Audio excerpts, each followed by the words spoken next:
Pertanyaannya adalah, apa sikap Bapak Presiden terhadap orang-orang yang melanggar konstitusi, yang menutup gereja, yang mempersulit perizinan gereja? Apa sikap Bapak Presiden?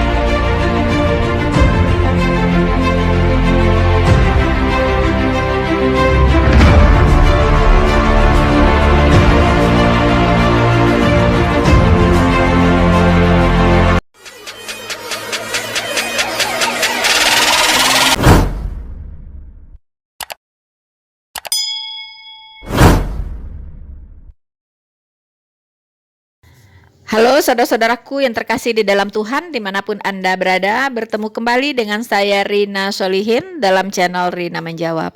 Teman-teman, apa kabar Anda semuanya? Tentunya saya selalu mendoakan teman-teman dalam keadaan baik, sehat, walafiat, dan tidak kurang satu apapun. Saudara-saudaraku yang terkasih di dalam Tuhan, rasanya belum usai ya. Suara kita teman-teman harus dikumandangkan terus terhadap ketidakadilan yang terjadi di negara ini, khususnya kepada kelompok minoritas seperti kita. Saya selalu mengamati teman-teman apa sebenarnya yang terjadi.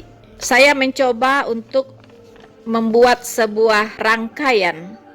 Saya mencoba menyusun parsel terhadap tindakan-tindakan anarkis yang terjadi akhir-akhir ini, yaitu dengan berani-beraninya ya oknum-oknum dari kelompok minoritas untuk mengganggu umat Kristen beribadah, mempersulit mengeluarkan izin rumah ibadah, teman-teman, dan bahkan semakin berani sampai masuk ya ke dalam gereja dan membubarkan orang yang sedang ibadah. Itu benar-benar sesuatu yang sangat menyedihkan dan memalukan, teman-teman. Nah, kita masih terngiang-ngiang ya, masih terngiang-ngiang di telinga kita ketika Bapak Presiden Joko Widodo di depan Rakernas kepala daerah, yaitu khususnya bupati dan wali kota dari seluruh Indonesia, beliau di sana mendeklarasikan jangan sampai konstitusi kalah oleh kesepakatan. Konstitusi tidak boleh kalah oleh kesepakatan apapun. Ya, kebebasan beragama dan beribadah dijamin oleh konstitusi. Undang-Undang Dasar 1945 pasal 29 ayat 2. Di mana setiap warga negara dijamin ya kebebasannya untuk memeluk agama dan kepercayaannya dan beribadah sesuai dengan kepercayaannya tersebut. Bahkan di saat itu, Bapak Presiden Joko Widodo juga mengingatkan, hati-hati katanya, ya. Ingat ya, Dandim, Kapolres, Kapolda, Pangdam, Kejari, Kejati. Hati-hati. Maaf, saya menambahkan. Belum cukup Pak Jokowi. Harus hati-hati juga yang namanya gubernur, menteri agama, bahkan Kapolri. Ya, harus hati-hati. Dan juga saya tambahkan lagi, maaf tanpa mengurangi rasa hormat, yaitu Bapak Presiden sendiri. Itu juga harus hati-hati karena banyak sekali orang-orang yang nekat ya melawan konstitusi. Banyak sekali orang-orang yang nekat melawan konstitusi di luar sana. Kami dari kelompok minoritas mendengarkan pernyataan dari Bapak Presiden, rasanya betul-betul tersanjung. Betul-betul bersyukur, Pak. Ya. Rasanya kalau kita sedang kepanasan, tahu-tahu disirami dengan air yang sangat sejuk rasanya. Ya, itu yang kami rasakan ketika Bapak memberikan pernyataan yang sangat melegakan hati, menghimbau kepada kepala daerah, jajaran-jajaran terkait, jangan sampai ada yang melarang orang ibadah, jangan sampai ada yang mempersulit izin gereja, Jangan sampai ada yang melarang orang untuk membangun gereja. Ya, itu benar-benar luar biasa, dan kami merasa Tuhan sendiri yang menggerakkan Bapak. Tuhan memakai Bapak untuk menyampaikan sesuatu yang luar biasa ini. Ya. Kami percaya itu bukan suatu kebetulan, tetapi memang Tuhan Yesus yang memakai Bapak untuk menyampaikan itu semua. Karena Tuhan tahu apa yang terjadi. Tuhan tahu jeritan hati kami. Siang dan malam kami berdoa bagaimana supaya hidup damai dan tentram di negara yang kita cintai ini. Dan ingat Pak, doa orang benar besar kuasanya. Tapi sayangnya, setelah Bapak menyampaikan itu, kemudian kembali viral pernyataan Ustadz Kondang Abdul Somad, seolah-olah kembali membuat suasana jadi gerah. Tadinya sudah sejuk dari pernyataan yang disampaikan oleh Bapak Jokowi. Rasanya kami sudah merasa sangat sejuk, adem rasanya. Tetapi tiba-tiba viral lagi di media sosial, terutama di YouTube, pernyataan dari Ustadz Kondang Abdul Somad. Dia mengatakan bahwa kepala daerah tidak boleh memberikan izin berdirinya rumah ibadah agama lain. Kalau kepala daerah ini memberikan izin berdirinya rumah ibadah agama lain, maka kepala daerah ini akan mendapatkan dosa jariah sampai selama-lamanya. Selama rumah ibadah itu dipakai untuk beribadah oleh umat agama lain, selama itu pula dosa kepala daerah ini akan mengalir sebagai dosa jariah. Pak Jokowi, apa yang Bapak katakan sangat bertentangan dengan apa yang dikatakan oleh Ustadz Kondang Abdul Somad. Bagaimana dalam agama Islam seorang muslim karena jabatannya dia memberi izin berdirinya rumah ibadah seperti kelenteng, gereja, dia dapat dosa jariah, mengalir terus. Man sanna fil islami sunnatan hasanatan, siapa yang berbuat baik falahu ajruha, dia dapat pahalanya. Man sanna fil islami sunnatan sayyi'atan, siapa yang membuat yang tak baik falahu wizruha, dia dapat dosanya. Wa wizru man amila biha, dosa orang yang melakukannya sampai hari kiamat. Setiap berbunyi teng teng, bisa dibelangkung malaikat, teng kelompang, teng kelompang, teng kelompang, teng kelompang. Rasakanlah tuh, rasakan. Fenomena yang kita lihat setelah Bapak memberikan pernyataan, tidak lama setelah itu terjadi Pak, pembubaran orang ibadah di Cilengsi. Terjadi pembubaran orang beribadah di beberapa tempat setelah Pak Presiden mengeluarkan pernyataan bahwa konstitusi tidak boleh kalah oleh kesepakatan dan setiap warga negara berhak untuk beribadah sesuai dengan keyakinannya. Tapi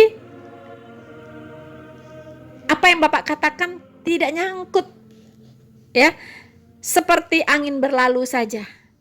Tidak lama setelah itu, kejadian di beberapa gereja. Saya ingat yang di Cilengsi, saya ingat yang di Bandar Lampung ada 2 tempat.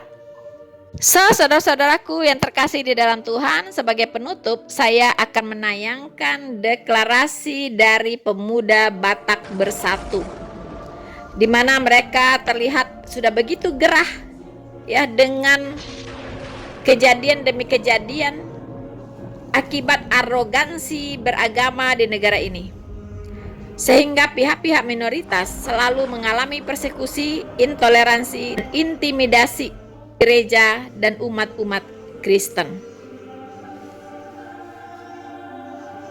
Untuk itu mari kita simak, kita dengarkan baik-baik. Semoga banyak pihak mendengarkan ini, ya. FKUB tolong dengarkan ini.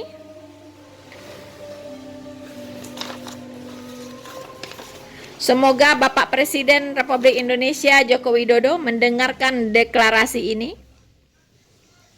Begitupun para bupati, para wali kota, gubernur, dandim, kapolres, kapolda, pangdam, kejari, kejati, kapolri, menak.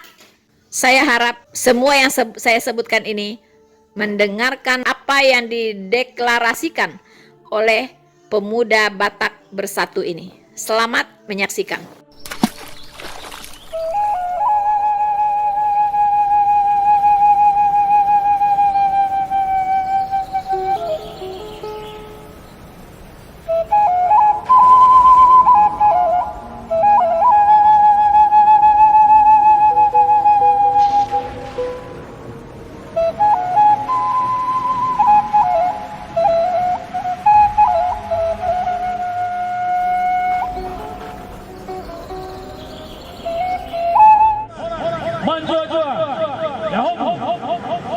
Kepada Yang Mulia Presiden Republik Indonesia Bapak Insinyur Joko Widodo, yang kami hormati seluruh rakyat Indonesia, perihal pencabutan SKB 2 Menteri nomor 9 dan nomor 8 tahun 2006. Medan, Minggu 6 Februari 2022. Atas nama warga masyarakat keturunan suku Batak yang tergabung dalam Komite Independen Batak atau KIB, menanggapi pelarangan beribadah, membangun rumah ibadah, persekusi, dan penyerangan terhadap rumah-rumah ibadah di tanah air seperti pencabutan YMB Gereja KBP oleh Wali Kota Depok tahun 2009, demo penolakan renovasi Gereja Katolik Paroki Santa Yosef Tanjung Balai Karimun, penyegelan belasan gereja di Aceh, larangan melaksanakan ibadah Natal di Darmas Raya Sijunjung, Sumatera Barat tahun 2019, pelarangan pembangunan gereja KBP Resort Binjai hingga saat ini, ancaman kepada gereja Advent di Martubu tahun 2020, persekusi gereja KDP di Serang, Bekasi tahun 2020, persekusi ibadah Natal di gereja GPI Tulang Bawang Lampung tahun 2021, larangan membangun gereja dan beribadah di gereja GPDI Siloam Simalungun, intimidasi ibadah di gereja GPI Raudendang Deli Serdang Sumut tahun 2022. Dan masih banyak lagi kejadian pengancaman, penyerangan, penghinaan peristahan rumah ibadah yang terjadi. Oleh sebab itu, dengan ini kami menyatakan sikap sebagai berikut. 1. Menolak dan mengutuk keras penyerangan terhadap rumah-rumah ibadah, pelarangan beribadah dan membangun rumah ibadah, tindakan intimidasi dan persekusi. Karena hal tersebut bertentangan dan melanggar hukum serta dapat menimbulkan konflik horizontal dan perpecahan di antara sesama anak bangsa. Jika kelompok-kelompok toleran tetap melakukan tindakan-tindakan tersebut di kemudian hari, maka kami, Komite Independen Batak, akan melakukan perlawanan kepada kelompok-kelompok tersebut demi hukum dan kebebasan beragama di Indonesia. 2.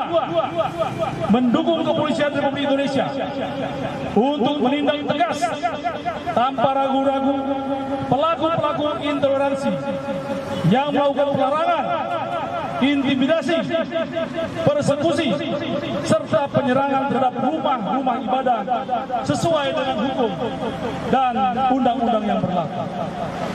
3. Kepada Yang Mulia Presiden Republik Indonesia Bapak Insinyur Joko Widodo, kiranya berkenan mencabut SKB 2 Menteri nomor 9 dan nomor 8 tahun 2006 tentang pendirian rumah ibadah. SKB 2 Menteri ini selalu digunakan oleh kelompok-kelompok tertentu untuk menolak pendirian rumah ibadah agama lain, bahkan melakukan intimidasi persekusi, serta penyerangan rumah-rumah ibadah. Sudah sangat banyak rumah ibadah yang disegel atau ditutup, diserang, dipersekusi oleh warga masyarakat yang merasa berhak melakukannya karena mengacu kepada SKB 2 menteri tersebut. Kami, Komite Independen Batak, siap berdiri di samping Bapak Jokowi dan seluruh penegak hukum untuk mendukung sepenuhnya upaya-upaya pemerintah dalam pemberantasan kelompok-kelompok intoleran dan radikal yang sudah menjamur di Indonesia. Oleh sebab itu, kami mengajak seluruh lapisan masyarakat Indonesia dimanapun berada untuk bersatu, bergandengan tangan, merapatkan barisan, bersama-sama bangkit menentang tindakan-tindakan pelarangan, intimidasi, persekusi, dan penyerangan rumah-rumah ibadah di tanah air. Demikian dan terima kasih. Salam menghormat kami, Ketua Umum dan Sekretaris Umum Komite Independen Batak atau KIB. Saudara-saudara dan rekan tua sekalian, KIB, satu komando, satu tujuan. KIB, kita bersaudara. NKRI, harga mati. Horas, horas.